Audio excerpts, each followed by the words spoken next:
Star Tamil Nadu ஜோதிட அறக்கட்டளையின் ST astro TV வாழ்வில் வளர்ச்சி. ST அஸ்ட்ரோ டிவியை கண்டு மகிழுங்கள். இன்று தலைமையேற்று இந்த நிகழ்வை நடத்தி கொண்டிருக்கும் ஐயா ஜெயபாபா சிவகங்கையைச் சேர்ந்த ஐயா அவர்களுக்கு இப்பொழுது சகலமும் நட்சத்திரமே என்ற தலைப்பில் பேச வராங்க. ஐயா அவர்களை பேச வருமாறு அன்புடன் அழைக்கிறேன். ஐயாவை பற்றி சொல்லணும், உண்மையாலுமே எல்லாமே புதுமையான விஷயமா இருக்கும். நோட்ஸ் எடுத்துக்கலாம். இல்லைனாலும் நம்ம ST அஸ்ட்ரோ சேனலில் லைவ்லேயே இருக்கும், எடுத்தும் குறிப்பெடுக்கலாம். சரிங்களா? நிறைய குறிப்பு எடுத்துக்கலாம். என் இதயத்துக்கு மேலான மல்லிகை மலர் வைத்து பூசிக்கும் என் இதய தெய்வங்களாகிய ஜோதிட சொந்தங்களுக்கு என் அன்பான வணக்கங்கள். இந்த விழாவினை ஸ்டார் தமிழ்நாடு ஜோதிட அறக்கட்டளையின் சார்பாக திருச்செங்கோடு அர்த்தநாதீஸ்வரர் ஆலயத்திற்கு அருகிலே நடத்தி கொண்டிருக்கக்கூடிய அருமை நண்பர் ராஜசங்கர் அவர்களே, ஜோதிடம் நடத்துவதை விட, ஜோதிடர் சொல்லுவதை விட ஜோதிடர்களை ஒன்று சேர்ப்பதுதான் மகத்தான பணி. அந்த பணியை செய்து கொண்டிருக்கக்கூடிய ராஜசேகரன் அவர்களுக்கு என் மனமார்ந்த நன்றியை உரித்தாக்க கடமைப்பட்டிருக்கிறேன். இந்த விழாவானது அருமையானது. ஒரு 2 மாதங்களுக்கு முன்னால் ஐயா அவர்களை சந்தித்தேன். நான் மேடையிலே பேசிக்கொண்டிருக்கும் போது வந்தார். வந்தவுடனே அடுத்து கூட்டத்திற்கு உங்களை நான் அழைக்கிறேன் என்றார். அந்த அழைப்புக்கு இணங்கி இங்கே வந்திருக்கிறேன். எழுதிக்கங்க. வானிலையை ஜோதிடத்தை வைத்து சொல்பவர்களுக்கு பேர் ஜோதிடர் என்ற அர்த்தம். கணக்கு போட்டு சொல்கிறாங்கல்ல, அவர்களுக்கு பேர் ஜோதிடர் என்ற அர்த்தம். அவர்கள் எப்போது ஒரு சம்பவம் நடக்கும், எந்த காலத்தில் நடக்கும், எப்படி நடக்கும் என்று சொல்பவர்களுக்கு பேர் ஜோதிடர் என்ற அர்த்தம். அடுத்து ஏதாவது ஒன்றை எடுத்து வச்சுக்கிட்டு அதிலிருந்து பிடிச்சு சொல்றவர்களுக்கு பேர் ஜோசியர் அப்படின்னு அர்த்தம். ஆருடர்னு அர்த்தம். அவர் எதை வேணாலும் எடுத்துக்கிடுவார். வாட்ச் எடுத்துக்கலாம், குச்சி எடுத்துக்கலாம், மண் எடுத்துக்கலாம், கயர் எடுத்துக்கலாம். எங்கள் ஊரில் ஒரு அம்மா அவங்க வீட்டுக்காரர் வெளிநாடு போயிட்டார். நான் அந்த வழி வந்துட்டு இருந்தேன். வாத்தியார் ஐயா அங்கே வாங்கன்னாரு. எங்கள் வீட்டுக்காரர் எப்போ வருவார்னு தெரியுமா அப்படின்னு கேட்டார். எனக்கு தெரியாதுமா அப்படின்னு. நான் பாரு இப்போ சொல்கிறீங்க அப்படின்னு. என்னான்னு விளக்குமாரை எடுத்துகிட்டு வந்து குச்சியை உருவிச்சு 7 குச்சி வந்தால் வந்துடுவார், 5 குச்சி வந்திருந்தா வந்துடுவார், 8 குச்சி 4 குச்சி இருந்தால் வரமாட்டாருன்னு சொல்லிச்சு. அது 4 குச்சி வந்துச்சு, வரமாட்டாருன்னு சொல்லுது. ஜோசியம், அதுக்கு பேர் ஜோசியம்னு அர்த்தம். 3வது முறை அருள்வாக்கு சொல்றது, வாக்கு சொல்றது, அதுக்கு பேர் கீசியம் என்ற அர்த்தம். அது ஜோசியத்துக்குள் வராது. நடக்கும், நடக்காம கூட போகலாம். ஆனால் வானிலையும் இந்த கணித முறையிலே சொல்லுகின்ற கால கணிதர் மட்டும் எது எப்படி எப்பொழுது நடக்கும் என்று சொல்லுவார்கள். அப்படி சொல்லக்கூடிய ஜோதிடத்தை யார் வேண்டுமானாலும் கற்றுக்கொள்ளலாம். ஆனால் அதை சொல்லக்கூடிய அந்த வல்லமை, அந்த பிரபஞ்ச சக்தி, இறை சக்தி, நவக்கோள், நட்சத்திரங்கள், 12 ராசிகள் அனுபவித்தால் மட்டும் சிறந்த ஜோதிடராக வர முடியும்.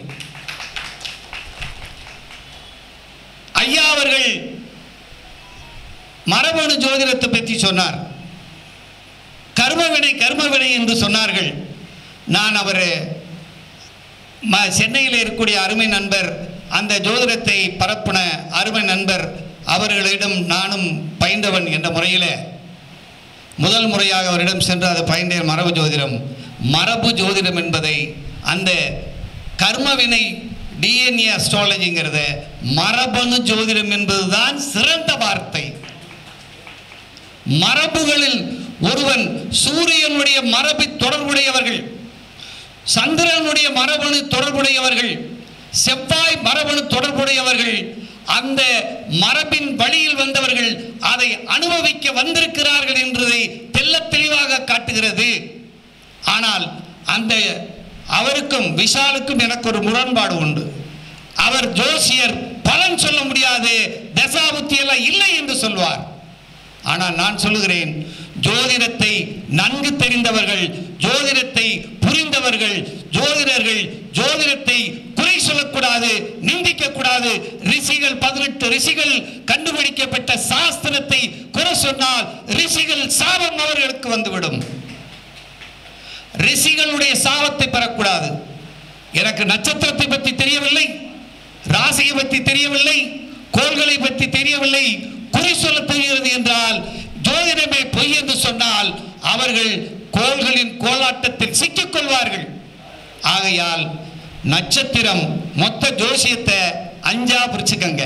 1, ஒரு கிரகம் இருந்த இடத்தின் பலனை தரும். ஒரு கிரகம் தான் இருந்த வீட்டின் அதிபதியின் பலனை தரும். இன்னொன்று, ஒரு கிரகம் தன்னோடு சேர்ந்த கிரகத்தின் பலனை தரும். 4வது, ஒரு கிரகம் பார்க்கப்படுவதனால் பலனை தரும். 5வது, ஒரு கிரகம் எந்த நட்சத்திரத்தில் இருக்கிறதோ அந்த நட்சத்திரத்திற்கு தகுந்தாற்போல் தன்னை மாற்றி அந்த பலனை கொடுக்கும் என்பதனை, சூட்சமமாக செயல்படும் என்பதனை மறந்துவிடக்கூடாது. நட்சத்திரம் தான் சகலமே, நட்சத்திரம் தான் எல்லாமே. அந்த நட்சத்திரத்தை பிடித்தால், சாரத்தை பிடித்தால் சகலமும் விளங்குமே. ஒரு கிரகம் 12 ராசியில் அமரலாம். நல்ல கவனிங்க. எந்த ஒரு மனிதனும் ராசி சக்கரத்தை மட்டும் பலன் சொல்கிறார் என்றால், திறன்பட எங்கள் கிராமத்திலே, உட்கிராமத்திலே, மரத்தடியிலையும் கிராமத்தில் அமர்ந்து கொண்டு 12 கட்டத்தை மட்டும் பலன் செய்து கொண்டிருக்கிறாரே, அவர்கள் எல்லாம் 100க்கு 100 சொல்லுகிறார்கள் என்று சொல்லுகிறார்கள். ஆனால் பக்கத்திலே ஒரு கட்டம் இருக்கிறது, அம்ச கட்டம். அந்த அம்ச கட்டத்தை மறந்து விடாதீர்கள். அதுதான் அந்த ராசி கட்டத்தினுடைய ஆணிவேர். ராசி கட்டத்தின் ஆணிவேரையும், அம்ச கட்டம் என்பது இப்பிறவி, அம்ச கட்டம் என்பது ராசி கட்டம் என்பது இப்பிறவி, அம்ச கட்டம் என்பது போன பிறவி. ஐயா, போன பிறவியில் நீ என்ன செய்தாய் என்பது இந்த நட்சத்திரம் காட்டும். நல்லா பாருங்க. சூரியன் சித்திரை மாசத்துல அஸ்வினி நட்சத்திரத்தில் 3ஆம் பாதத்துக்குள்ள போகும்போதானே உச்சம் பெறுது. ஆனால் அந்த அம்சம் அஸ்வினி 1ஆம் பாதத்திலே சூரியன் போகும்போது அம்சம் அங்கேயே வரும். அப்போ அது உச்சம் பெறும். அதுபோல சூரியன் 3ஆம் பாதத்திலே, அதாவது சூரியன் நல்லா பாருங்க, அவர் சங்கரையா சொன்னாரு, 3ஆம் பாதத்தில் இருந்தா அம்சத்தில் 3, 7, 11 வரும் அப்படின்னார். அதை நல்லா பாருங்க. பரணி நட்சத்திரம் 3ஆம் பாதத்தில் சூரியன் இருந்தா அம்சத்தில் எங்க வந்துடும்? துலாலஸ்தில் நீசமாயிரும். அப்பதான் இருந்து என்ன தெரியுது? அம்சம் நமக்கு காட்டிக்கொண்டே இருக்கிறது. ஒவ்வொரு சித்திரை மாசம் பிறந்தவங்க மட்டும் ஒரு கிரகம் உச்சம் வருதுன்னு வச்சுக்கோங்க. உச்சம் பெற்றால் தகுதி உயர்வாக இருக்கிறது என்று அர்த்தம். ஒரு கிரகம் நீசம் பெற்றால் தகுதி குறைவாக இருக்கிறது என்று அர்த்தம். ஒரு கிரகம் ஆட்சியாக இருக்கிறது என்றால் நலமாக இருக்கிறது என்று அர்த்தம். ஒரு கிரகம் நட்பாக இருக்கிறது என்றால் நல்லது இருக்கிறது என்று அர்த்தம். ஒரு கிரகம் பகையாக இருக்கிறது என்றால் ஏட்டிங் முடியா இருக்கிறது என்று அர்த்தம். அப்ப ஒரு கிரகம் ராசி கட்டத்தில் மட்டும் வைத்து பலனை பார்த்தால் அது சரி வராது என்பதை விட ஒரு தகுதி முழுமையாக சொல்ல முடியாது. அதனால இப்ப பாருங்க, அஸ்வினி 1ஆம் பாதத்தில் ஒரு லக்னம் விழுகுதுன்னு வச்சுக்கோங்களேன். அஸ்வினி 1ஆம் பாதத்தில் லக்னம் விழுந்துட்டா அந்த லக்னம் அம்சம் அங்கேயே விழும். அதனால அது வர்க்கோத்தமும் அர்க்கோத்தமும் பெற்று சிறப்பான முறையிலே அந்த லக்ன ஜாதகர் அனுபவிப்பார் அப்படின்னு எடுத்துக்கலாம். அப்ப இதிலிருந்து என்ன தெரியுது? ஒரு அம்சம், ஒரு லக்ன புள்ளி எங்க விழுகுது அப்படின்னு பார்க்கணும். அது அஸ்வினியில் விழுந்தால், பரணியில் விழுந்தால், கிருத்திகையில விழுந்தால், ஒவ்வொரு நட்சத்திரத்துக்கு ஒரு பலன் இருக்கியா? ஒவ்வொரு நட்சத்திரமும் சூட்சமத்தை சொல்லிக்கொண்டே இருக்கும். இப்ப சூரியன் என்ற கிரகம் சிம்ம லக்னத்தில் நான் பிறந்திருக்கேன். சூரியன் எனக்கு தகப்பன், எனக்கு லக்னாதிபதி. 9ல் போய் உட்கார்ந்துட்டாரு. அங்கே கிருத்திகை நட்சத்திரத்தில் இருக்கிறார். கிருத்திகை என்றால் என்னன்னா கத்திரிக்கோள். கிருத்திகைங்கிறது சவர கத்தி, வெட்டி விடும். என்ன வெட்டி விட்டுருச்சு? என்னையும் எங்க அப்பனையும் வெட்டி விட்டுருச்சு. கிருத்திகைங்கிறது சூரியனுங்கிறது யாரு? நானும் சூரியன், எங்கள் அப்பனும் சூரியன். எங்கள் அப்பாவும் நானும் பேச மாட்டோம். எங்கள் அப்பாவும் நானும் அந்த பாதகம். அது எப்ப பாதகத்தை செய்யும்? உயிர் காரகத்துக்கு உண்டு பாதகத்தை செய்யும், பொருள் காரகத்தை அள்ளி கொடுக்கும். அப்ப கிருத்திகை நட்சத்திரத்தில் எந்த கிரகம் நின்றாலும் அந்த உறவை என்ன செய்யும்? கட்டு பண்ணும். அஸ்வினி நட்சத்திரத்தில் எந்த கிரகம் இருந்தாலும் அபார்சன் பண்ணும், கரைச்சிரும், மருத்துவ குணத்தை வரும். அஸ்வினி நட்சத்திரத்தில் ஒரு கிரகம் இருக்குன்னு வச்சுக்கோங்களேன். அதே மாதிரி பூர நட்சத்திரத்தில் ஒரு கிரகம் இருந்தால் அவன் தொட்டது வைத்தியம் சரியாகும்யா, அவருக்கு வைத்தியம் வந்துவிடும். அது மாதிரி ஒவ்வொரு நட்சத்திரத்துக்கும் அவ்வளவு வல்லமை உண்டு. அது மாதிரி இப்ப சொன்னார்ல, எந்த இடத்துல இருந்தாலும் சரி, சனி எந்த இடத்துல உட்காருதோ அந்த இடத்துல ஒரு அகால மரணத்தை அந்த வீட்டுக்கு கொடுக்கும்யா. அதான் டிஎன்ஏ. அதாவது இப்ப ஒவ்வொரு நட்சத்திரமும் அது விளக்கத்திட்டே இருக்கும், அது கொடுத்துக்கிட்டே இருக்கும். அதனால நட்சத்திரத்தை நீங்கள் உற்று பாருங்கள். ஒவ்வொரு நட்சத்திரமும் பல கோணத்தில் சொல்லுது. முதல் லக்ன புள்ளி எதுன்னு விழுது பாருங்க. லக்னம் எந்த நட்சத்திரத்தில் விழுதுன்னு பாருங்க. சந்திரனோட நட்சத்திரத்தில் விழுனா அவர் ஒரு ஓடுகாலியாத்தான் இருப்பாரு, ஒரு இடத்துல நிற்க மாட்டாரு, பயணம் செஞ்சுக்கிட்டே இருப்பாரு. அதே மாதிரி கிருத்திகை நட்சத்திரத்தில் இருந்தா வீராப்பு பேசிட்டே தான் இருப்பாரு. பரணி நட்சத்திரத்தில் அஸ்வினியில் விழுந்தா கெஞ்சுவாரு, பரணியில் விழுந்தா கொஞ்சுவாரு, கிருத்தியில விழுந்தா கெஞ்சுவாரு. அப்படி அந்த நட்சத்திரத்துக்கு பலன் உண்டு. ஆனா எங்க அண்ணன் இப்ப முருகேசனே வந்திருக்காரு, நட்சத்திரத்தை பத்தி பேசுவாரு. ஆனா அவருடைய ஆய்வு விசித்திரமான ஆய்வு. அவர் சொல்லுகின்ற ஆய்வு ஒட்டுமொத்தமான ஆய்வு. ஒவ்வொரு நட்சத்திரமும், அதாவது ராகு கேதுவின் நட்சத்திரத்தில் எந்த கிரகம் போய் விழுகிறதோ அந்த நட்சத்திரமானது, அந்த கிரகமானது அந்த பலனை தயக்கமாகவும் அந்த சிறப்பாக செய்வதில்லை என்பது சாஸ்திரத்தின் உண்மைதான். ஆனால் டிஎன்ஏ என்னன்னா, இப்ப குரு எங்க இருந்தாலும் சரி, சூரியன் எங்க இருந்தாலும் சரி, சந்திரன் எங்க இருந்தாலும் அதன் உடல்ல என்ன இருக்கு? குரு இருக்குன்னு சொல்றாங்க. குருவினுடைய வினைப்பதிவு அந்த கிரகத்துக்கு மேல இருக்கு. அது மாதிரி ஒவ்வொரு நட்சத்திரத்துக்கும் அந்த பலன் உண்டு. அப்ப நட்சத்திரத்தை நம்ம பார்க்கும்போது நட்சத்திரம் தான் எல்லாத்தையுமே நமக்கு கொடுத்துக்கிட்டே இருக்கு. அப்ப பாருங்க, அஸ்வினி நட்சத்திரத்திலிருந்து 108 பாதத்தையும் வைத்து இந்த அம்ச கட்டத்தை வச்சு பலன் சொல்லணும். அம்சத்தை தொடாம நீங்க சொன்னீங்கன்னா நல்லா இருக்காது. எப்படின்னா, இப்ப எனக்கு சிம்ம லக்கணம் வளர்ந்துருக்கு, சிம்மத்தினுடைய கேரக்டர் சொல்லிக்கிட்டே இருந்தா சிறப்படையாது. அந்த சிம்மத்துல மகத்துல விழுந்திருக்கா, மகத்துல 1ஆம் பாகத்தில் விழுந்திருக்கா, மகத்துல 1ஆம் பாகத்தில் விழுந்தா மேச கேரக்டர் தான் வரும். மகத்தினுடைய 2ஆம் பாகத்தில் விழுந்தா ரிஷப கேரக்டர் தான் வரும். மிதுனத்தில் விழுந்தா 3ஆம் பாகத்தில் விழுந்தா அந்த 3ஆம் பாகத்தினுடைய கேரக்டர் தான் வரும். 9 கேரக்டரையும் ஒவ்வொரு லக்கணமும் நட்சத்திரத்தின் வழியாக கொடுத்து கொண்டே இருக்கிறது. இதுதான் ஜோதிடத்தினுடைய மேன்மை அடையும். இப்படி 108 பாதங்களாக பிரித்து சொல்லியிருக்காங்க. அதனால எந்த நட்சத்திரமா இருந்தாலும் சரி அதை சொல்லலாம். ஆனா இதை விட ஒரு படி முன்னாடி போனவர் தான் கேஎஸ்கே என்ற கிருஷ்ணமூர்த்தி அவர்கள். அதாவது கேபி சிஸ்டம்னா வேறு ஒன்றும் இல்லை, சந்திரனுக்கு தசாபுத்தி கண்டுபிடிச்சோம்.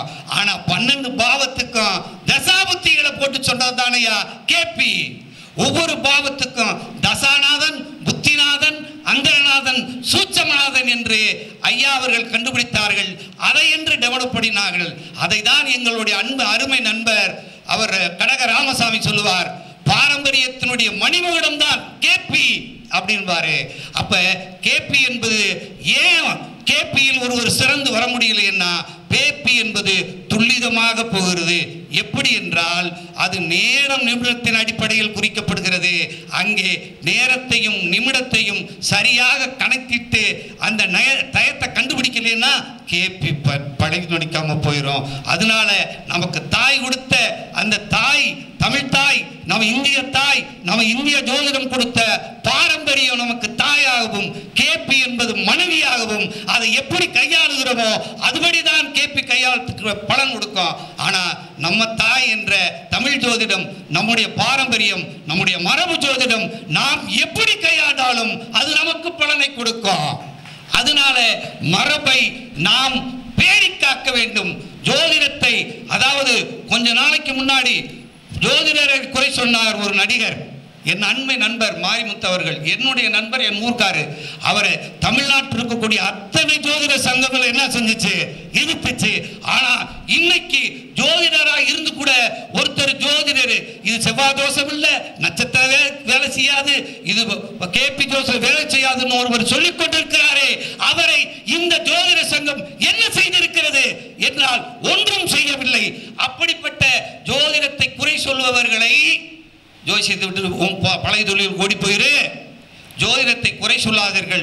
அனைத்து ஜோதிடமும் வாஸ்தாக இருந்தாலும் சரி, நியூமராலஜியாக இருந்தாலும் சரி, ஜோதிடர்கள் அத்தனையுமே தெய்வீகர்கள், தெய்வத்திற்கு சமமானவர்கள். இந்த ஜோதிடத்துறையை ஒருவருமே குறை சொல்லக்கூடாது. ஜோதிடத்தை தலை சிறந்த ஜோதிடம் தமிழகத்தில் இருக்கக்கூடிய பாரம்பரியம். அது மட்டும் இல்லாமல் எங்ககிட்ட என்னென்ன ஜோதிடம் இருக்கு பாருங்கயா. தமிழர்கள் கண்டுபிடித்திருக்கிறார்கள். அவ்வளவு ஜாமக்கோள் இருக்கு, 36 ஆருடங்கள் இருக்கு, இன்னும் எத்தனை முறைகள் இருக்கு. அதனால நட்சத்திரத்தை எடுத்துக்கங்க. வந்த உடனே நீங்க எந்த நட்சத்திரத்தில் வர்றாங்கன்னு பாருங்க.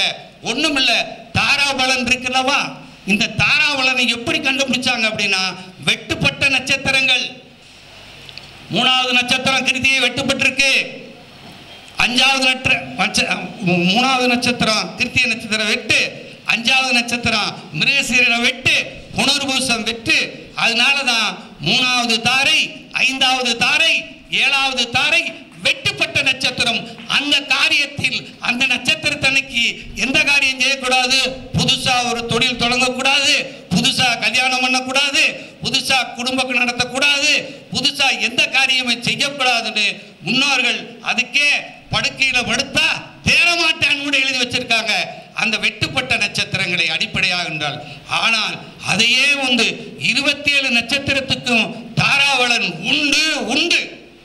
9 நட்சத்திரத்துக்கு மட்டும் இல்ல, முதல் ஜென்மதாரை, சம்பத்து தாரை, விபத்து தாரை, சேமதாரை, பிரித்தியக்கு தாரை, சாததாரை, அடுத்து வதைதாரை, மித்ருதாரை, அதிமித்ருதாரை. அதுக்கடுத்து என்ன தாரையா வருதுன்னா, அடுத்து 9 முடிஞ்சு 10 கர்மதாரை அப்படின்னு சொல்றோம். இந்த கர்மதாரை 10வது நட்சத்திர கர்மம். அப்படின்னா நல்லா கவனிக்கணும். ஒரு நட்சத்திரக்காரர் இருக்காங்கல்ல, இப்போ யாராவது ஒருத்தர் நட்சத்திரம் சொல்லுங்க பார்ப்போம். ஒரு நட்சத்திரத்தை யாராவது ஒருத்தர் நட்சத்திரம் நீங்க சொல்லுங்க. இவர் பூச நட்சத்திரத்துக்காரு. இருக்கிற நட்சத்திரம் புனர்பூசம். புனர்பூசத்துக்காரர் என்ன செய்வார் அப்படின்னா, தன்னை அதிகமாக நம்புவார். கதவை பூட்டிட்டு கூட மறுபடியும் போய் அதை என்ன செய்வார், பார்ப்பார். அதை விட அடுத்தவர்கள் மேலே நம்பிக்கை வச்சிருப்பார். அந்த புனர்பூச நட்சத்திரக்காரர் காதில் நோண்டக்கூடாது. காதில் பிரச்சனை வந்துவிடும். இந்த காதில் எப்போதுமே அவர்களை குச்சியை உள்ளே விட்டுறக்கூடாது. அதனால இந்த புனர்பூச நட்சத்திரக்காரு பிறந்தவர் தான் யாரு, புனர்பூசத்தில் ராமபிரான். புனர்பூசத்தில் ராமபிரான் பிறந்தார். அந்த புனர்பூச நட்சத்திரத்துக்காரருக்கு அடுத்த 2வது நட்சத்திர சம்பத்தார் யாரு, பூச நட்சத்திரக்காரர். இந்த பூச நட்சத்திரத்துக்கார போய் அவர் பிடிச்சுக்கிட்டாருன்னா இவருக்கு பொருளாதாரம் வரும். பூச நட்சத்திரம் கூட நண்பர் பண்ணான்னா அவருக்கு என்ன வரும். பூசம்னா என்ன தெரியுமா, பால்மடி. பூசம்னா பால்மடி. இவர் பாலை இறைவனுக்கு, பாலை குழந்தைகளுக்கு, பாலை தானமாக செய்தால் இவருக்கு சம்பத்து வரும். அடுத்து இவருக்கு 27வது நட்சத்திரம் என்ன வருது, திருவாதிரை நட்சத்திரத்துக்காரர்களுக்கு இவர் உதவி செஞ்சாருன்னா இவருடைய கர்மாவே போயிடும். திருவாதிரை நட்சத்திரத்துக்காரர்களுக்கு இவர் போய் ஏதாவது செஞ்சாருன்னா இவருக்கு எல்லா கர்மாவும் தீந்துரும். அப்ப ஒரு நட்சத்திரத்தை, அதாவது இன்னொரு விஷயத்தை நல்லா பாருங்க. நட்சத்திரம் எதற்கு சொல்லியிருக்கிறார் என்றால், ஒருத்தன் பிறந்த உடனே நட்சத்திரத்தை தான் பார்க்குறாங்க. நாள் நல்லா என்ன, நட்சத்திரம் நல்லா இருக்கு இல்லையா பார்த்துக்கிறோம் ஐயா. நாள் நல்லா இல்லைன்னா நட்சத்திரத்தை பார்த்துக்கிறோம்னா. நீங்கள் நல்லா பாருங்க. ஆயிலிய நட்சத்திரத்தில் பிறந்தவர் மகாத்மா காந்தி. மக நட்சத்திரம் கைத்தடி. அந்த கைத்தடி என்னைக்கு எடுத்தார, காந்தி பெரிய ஆள் ஆயிட்டார்ல. பலராம யாரு, ஆயிலிய நட்சத்திரம். மக நட்சத்திரம் யாரு, கலப்பையை தூக்குனதுனால பலராமன் பெரிய ஆளு. அப்ப ஒவ்வொரு நட்சத்திரத்தினுடைய குறியீடை எடுங்க. அந்த குறியீடை படமா பாக்கெட்ல வச்சுக்கோங்க, அல்லது அந்த மகானை கோயிலுக்கு போங்க, பூச நட்சத்திரமா வள்ளலாரை வழிபடுங்க. அவர் போய் வள்ளலாரை தொட்டாருன்னா அவர் வந்துடும். பூச நட்சத்திரம்னா கறி சாப்பிடக்கூடாது. பூச நட்சத்திரத்துக்காரர்களுக்கு ராகுவினுடைய கர்ம பதிவு இருக்கு, அவளுக்கு ஆஸ்மா நோய் கண்டிப்பாக வரும். பூச நட்சத்திரத்துக்காரர்களுக்கு மூச்சுத்திணறல் வரும். பூச நட்சத்திரத்துக்காரர்களுக்கு ராகுவினுடைய கர்மப்பதிவு இருக்கிறதுனால அந்த குடும்பத்தில் அகால மரணங்கள் உண்டு. அந்த பூச நட்சத்திரத்துக்காரர்களுக்கு வாகனங்கள் எளிதில் கிடைக்கும். அப்ப ஒவ்வொரு பூச நட்சத்திரத்தில் பிறந்தவர்களுக்கு சமாதி வழிபாடு சிறப்பை தரும். அப்ப இருக்கிற நட்சத்திரத்திலேயே சிறப்பான நட்சத்திரம் பூச நட்சத்திரம் தான். அப்போ ஒவ்வொரு நட்சத்திரம் பாருங்க, ரோகிணி நட்சத்திரம், ரோகிணி நட்சத்திரம் வயதுக்கு மீறிய, அதாவது முறையற்ற காதலை உருவாக்கும், முறையற்ற காதலை உருவாக்கும். கேட்டை வயது மீறிய காதலை தரும். கேட்டையில் பிறந்து விட்டால் வயது மீறிய காதலை தரும். டீச்சரை வானவர் டீச்சர்லாம் லவ் பண்றாங்க மத்தியில், அது கேட்டை, அது சேட்டை. அப்ப நட்சத்திரங்கள் சேட்டையும் சொல்கிறது, கோட்டையும் செய்கிறது. அப்படி ஒவ்வொரு நட்சத்திரமும் ஒவ்வொரு நட்சத்திரத்தையும் பார்க்கணும். அந்த நட்சத்திரத்துக்கு இந்த நட்சத்திரம் எப்படிப்பட்ட நட்சத்திரம், அவர் அருமையான சப்ஜெக்ட் சொன்னாரு. அருமையான சப்ஜெக்ட்.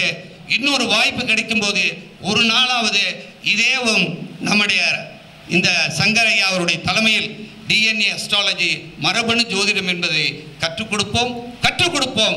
எளிய முறையில் அனைவருக்கும் கற்றுக் கொடுக்க வேண்டும் என்பது என்னுடைய கடமை. அதை நான் நிறைவாக செய்வேன். அதை திருப்தியாகவும் செய்ய நான் கடமைப்பட்டிருக்கிறேன். ஆகையால் நட்சத்திரத்தை தூக்குங்கள். நட்சத்திரம் தான் 5வது கான்செப்ட் இருக்கு, அதுதான் பலம் தரும். நட்சத்திர பொருத்தம் 10 பொருத்தம் பார்க்கிறாங்களே, அந்த 10 பொருத்தம் சும்மா ஒன்று பார்க்கல. ஜென்ம நட்சத்திரம், ஜென்மம் என்றால் நட்சத்திரம் என்ன செய்யுதுன்னா பிறந்த நாளிலிருந்து 9 நாள் கோச்சாரமாகிட்டே இருக்கு. பிறந்த நாளிலிருந்து 9 நாள் கோச்சாரமாகுது நட்சத்திரம். பிறக்கும்போது ஒரு நட்சத்திரத்தில், அவர் புனர்பூச நட்சத்திரத்தில் குருவினுடைய இதில் பிறந்திருப்பார். அது அப்படியே மாறி சனி திசையாக மாறுது. இன்னொரு விஷயம், சனி திசையாக மாறுது. இப்போ பாருங்கள், புனர்பூசத்தில் பிறந்து அவர் தனி திசையாக மாறும்போது 2வது நட்சத்திரத்தில் மாறும்போது அவர் குடும்பம் நல்லா இருந்திருக்கும், அவங்க அப்பா சிறப்பாக இருப்பாங்க. அது புனர்பூசத்துக்கு அடுத்து ஆயிலிய நட்சத்திரத்தில் போகும்போது அவர் குடும்பம் கஷ்டப்பட்டிருப்பாங்க. 3வது நட்சத்திரத்தில் சந்திரன் பயணிக்குது. 4வது நட்சத்திரத்தில் மகத்தில் போகும்போது அது ஒரு நல்ல ஒரு சுபிட்சத்தை கொடுக்கும். 5வது நட்சத்திரத்தில் போகும்போது அவர் ஒரு கஷ்டத்தை உருவாக்குறது. ஆமாம், லக்னத்தை எடுக்கணும். நீங்கள் நல்லா கவனிக்கணும். லக்னம் தான் உயிர்.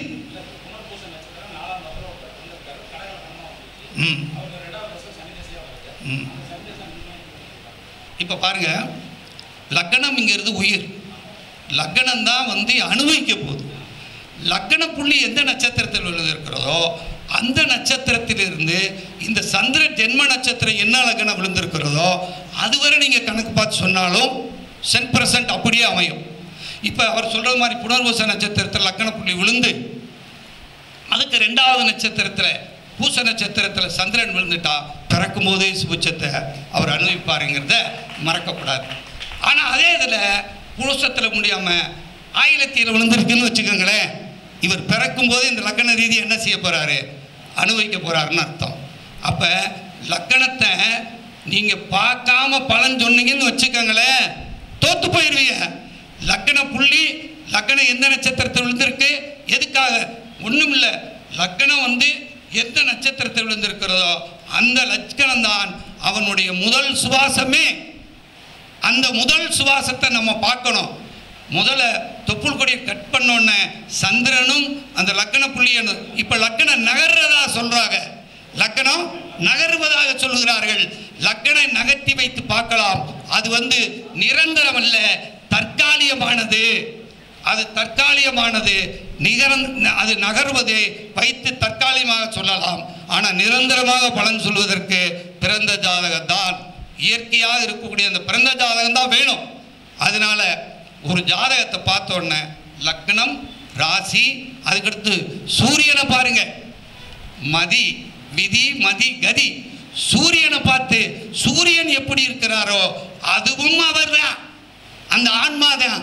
அந்த சூரியன் எந்த நட்சத்திரத்தில் இருக்கிறாரோ அதையும் இவர் அனுபவிக்க பிறந்திருக்கிறார் என்பதை நீங்கள் மறக்கக்கூடாது. அப்போ நட்சத்திரத்தினுடைய ஒட்டுமொத்தமே என்ன அப்படின்னா சூப்பர் ஸ்டார். அதனால தான் இன்னைக்கு பார்த்தோம்னா ஸ்டார் தமிழ்நாடு என்னன்னு சொல்லியிருக்காரு, ஸ்டார். ஒருத்தர் போறாரு ஒரு கோயிலுக்கு போனான்னு, நான் சிம்மல கணங்க எனக்கு அபிஷேகம் பண்ணுங்கன்னு சொன்னாங்க, ஏற்றுக்குருவாங்களா? என்ன நட்சத்திரம் சொல்லியா, என்ன நட்சத்திரம்னு சொல்லு, அந்த நட்சத்திரத்துக்கு தான் சொல்லுவான். இன்னைக்கு இது ஸ்டாரா இருக்கு, இன்னும் ஒரு 2-3 வருஷத்துல சூப்பர் ஸ்டாரா மாறிடும்ல. அதுக்கு என்ன காரணம் அப்படின்னா ஸ்டார்.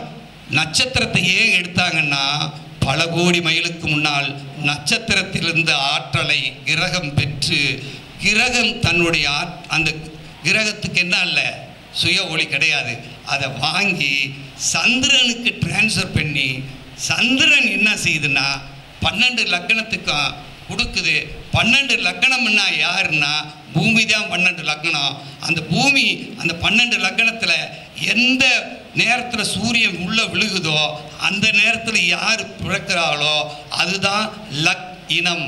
லக்கு ஒரு இலக்கம், ஒரு இலக்கத்துக்காக லக்கிணக்கம், ஒரு இலக்கத்தை அடைவதற்காக பிறக்கின்றான். இதுதான் பிறப்பு.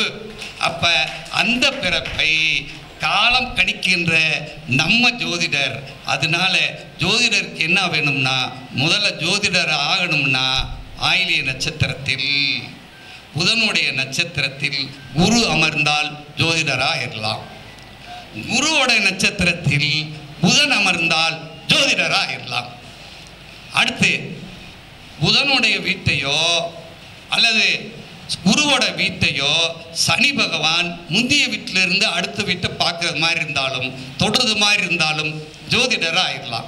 இன்னொன்று வாக்குப்பளித வரணும் அப்படின்னா ஏதாவது ஒரு மகானையோ ஒரு தெய்வத்தையோ நீங்கள் வழிபட்டீர்களால் உங்கள் ஜென்ம லக்னத்திற்கு உங்கள் ஜென்ம நட்சத்திரத்தில் எந்த மகான் அவதரித்திருக்கிறாரோ, எந்த மகான் ஜோதியாக இருக்கிறாரோ அந்த மகானை நீங்கள் பிடித்து கொண்டால் உங்களுக்கு எல்லாமே கிடைச்சிடும்.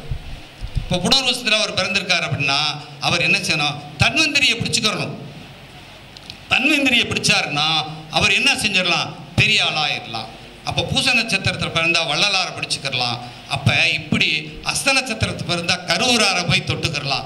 இப்படி ஒவ்வொரு நட்சத்திரத்துக்கும் ஒரு மகானை நீங்கள் நெட்டில் போடுங்க, சட்டுன்னு வரும், எடுத்துக்கங்க, பிடிச்சிக்கங்க. அடுத்து நம்ம ஜோசியர் ஆகணும்னா ஜோசியர் பேசுகின்ற மேடைக்கு வந்து முன்னால் அமர்ந்து நோட்ஸ் எடுங்க. எப்போ எடுக்கிறீங்களோ அப்போதான் கொடுக்கறதுக்கு ரெடியாக இருக்காங்க, கொடுக்கறதுக்கு ரெடியாக இருக்காங்க.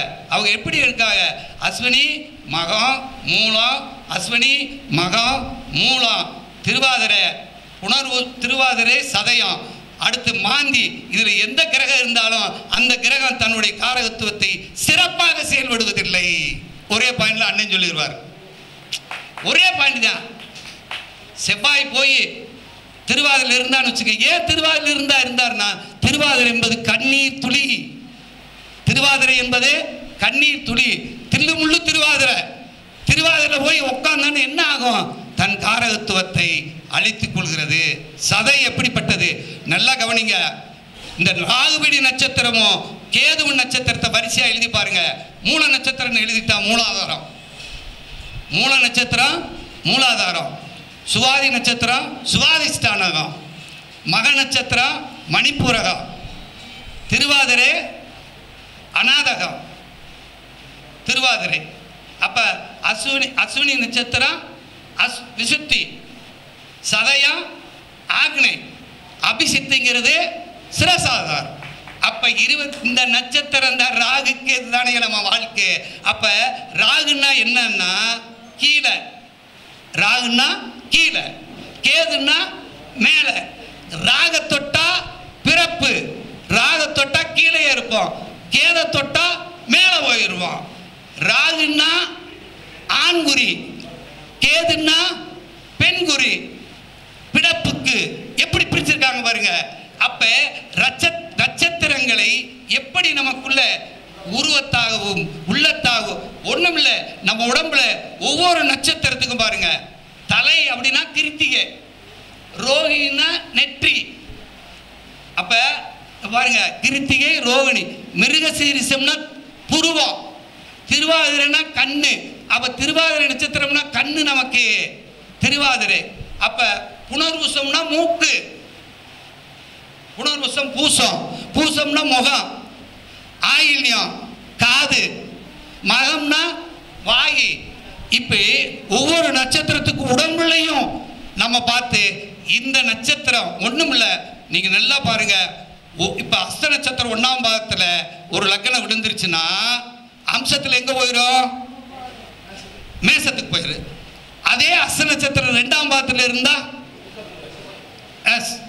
போயிருது. இப்ப மேச நட்சத்திரத்துக்கு என்ன நெருப்பா? 2ஆம் பாதத்தில் இருக்கிற பூமி வந்தா 2 ஒரு பகையா? அப்ப 1ஆம் பாதத்தில் இருக்கிற 1ஆம் லக்னத்து 1ஆம் பாதத்துக்காரனுக்கு 3ஆம் பாதத்துக்காரன் தான் சேர்க்கணும். 2யும் 4யும் சேர்க்க கூடாது. அதனாலதான் நீர் தத்துவம், நிலத்தத்துவம் முதல் எடுத்த நெருப்பு தத்துவம், நிலத்தத்துவம், காற்று தத்துவம், நீர் தத்துவம். இந்த 1ஆம் பாதத்தில் விழுகும்போது பூரா நெருப்பு தத்துவத்திலேயே விழுகும், அவசரம் கொடுக்க. 2வது நட்சத்திரம் பூரா நிதானமா இருப்பாங்க. 3வது நட்சத்திரத்துக்கு அறிவாளி, 4வது பண்பு பாசத்துக்கு கட்டுப்பட்டவங்க. அதனாலதான் லக்கணம் பார்க்கும்போது நீங்க பார்க்கும்போது எந்த பாதத்தில் இருக்காருன்னு பாருங்க. அப்போ ஒரு கிரகம், ஒரு ராசி, அதற்கு முந்தைய ராசி. மேச ராசின்னா அதுக்கு முந்தைய ராசி என்னது? என்ன ராசி? நீர். அந்த நீரை தூக்கி இந்த நிலத்தில் ஊற்றினோம்னா டெவலப் ஆகாது, என்ன ஆயிரும்? அமைஞ்சிரும். அதனால இந்த நட்சத்திரத்தை நாம் எடுத்துக்கொள்வோம். எல்லாரும் நல்ல விதத்தில் பலன் சொல்வதற்கு சகலமும் சௌபாக்கியமாக நட்சத்திரத்துக்குள் அடங்கியிருக்கிறது. இந்த நட்சத்திரத்தை எடுத்து பலன் சொல்லுங்கள். நட்சத்திரத்தோட ஒரு கிரகம் இருந்த இடத்தை பலன் சொல்லுங்கள், ஒரு கிரகம் பார்த்ததை வைத்து பலன் சொல்லுங்கள், ஒரு கிரகம் சேர்ந்ததோட பலன் சொல்லுங்கள், ஒரு கிரகம் வீடு கொடுத்தவனையும் தூக்குங்கள். அந்த வீடு கொடுத்தவன் கெட்டு போயிட்டான், அந்த வீட்டில் இருக்கிறவனுக்கு மரியாதை இல்லை, அப்படிங்கிறதை மறந்து விடாதீர்கள். சாரம் கொடுத்தவனை பார்க்காமல் சாஸ்திரத்தை நோட்டை மூடாதீர்கள் என்று சொல்லி இந்த ஒரு நல்ல வாய்ப்பினை எனக்கு வழங்கியமைக்கு அருமை நண்பர், என்னுடைய நண்பர்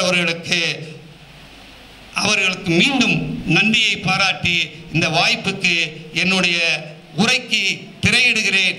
மீண்டும் மீண்டும் வருவேன், முழக்கமிடுவேன் என்று கூறி விடைபெறுகிறேன். நன்றி, வணக்கம்.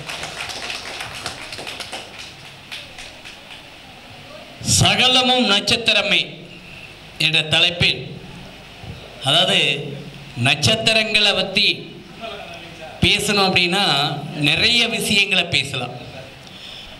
ஒருத்தருக்கு லக்கண புள்ளி அப்படிங்கிறது ஒருத்தருக்கு அமைஞ்சிருக்கு அப்படின்னா அது என்ன கேரக்டர், அவங்க என்னவா இருக்க போகிறாங்க அப்படிங்கிறது முழுமையாக சொல்லிடும். இப்போ பொதுவாக பார்த்திங்கன்னா என்னுடைய நட்சத்திர புள்ளி மிருக சீரிசம். அப்போ செவ்வாய் அதிபதி. அந்த செவ்வாய் எந்த வீட்டில் அமர்ந்திருக்கிறார்னா என்னுடைய லக்கணத்துக்கு 3ஆம் இடத்துல சிம்ம வீட்டில் அமர்ந்திருக்கிறார். நான் மிதுன லக்கணம். அப்போ அந்த சிம்ம லக்கணம் அப்படிங்கிறது நான் சஷ்டி திதியில் பிறந்தேன். சஷ்டி திதிக்கு மேசமும் சிம்மமும் திதிசூனியம். அந்த செவ்வாய் அமர்ந்த வீடு திதிசூனியாதிபதி. அப்போ என் லக்கணத்துக்கு 6ஆம் இடமான விருச்சகம் ஆதிபத்தியம், செவ்வாயோடைய ஆதிபத்தியம் விருச்சகம், அது 6ஆம் இடம். இன்னொரு ஆதிபத்தியம் 11. இந்த 6ஆம் இடத்தோட காரகத்துவம் என்ன? கடன், நோய், எதிரி. ஏற்கனவே கடன் இருந்தது, அடைச்சோம். மறுபடி வீடு கட்டும் போது கடன் வாங்கிட்டோம். அப்போ கடன் இருந்துகிட்டே இருக்கு. இப்போ 15 ஆண்டு காலமாக எனக்கு சர்க்கரை பிரச்சனை. அப்போ தொடர்ச்சியாக மாத்திரை எடுக்கக்கூடிய சூழ்நிலையை தருது. அதே போல் நாங்கள் வீடு கட்டும் போது, எல்லாருமே வீடு கட்டும் போது அந்த அக்கம் பக்கம் அளக்கக்கூடியது இதெல்லாம் இருக்கும். அப்போ எனக்கு பாருங்கள், பக்கத்து வீட்டுக்காரர் சண்டைக்கு வந்தார், எதிரியாக வந்தார்.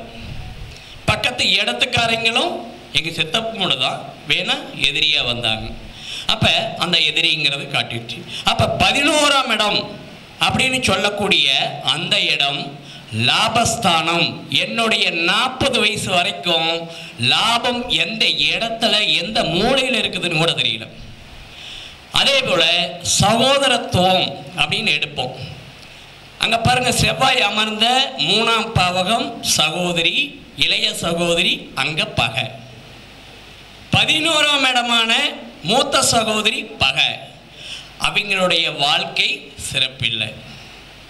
எனக்கு எல்லா விதத்திலையும் அந்த 11ன்னு சொல்லக்கூடிய சித்தப்பாட்டி பகை ஏற்பட்டுச்சு. இப்படி நட்சத்திர புள்ளி அப்படி எப்பயுமே தங்கப்பாண்டியன் ஐயா ஒரு விஷயத்த சொல்லுவார். என்ன அப்படின்னா, புத்திர தோஷம் கொண்ட நட்சத்திரம் மிருகசீரிசம்.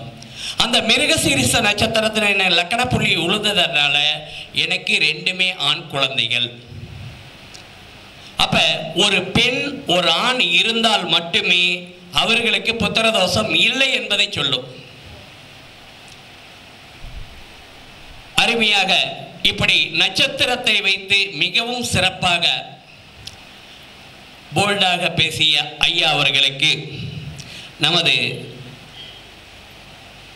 தாய் சங்கத்தின் முன்னாள் தலைவர் ஐயா சதர்சேகர் ஐயா அவர்கள் மரியாதை செய்யுமாறு கேட்டுக்கொள்கிறேன்.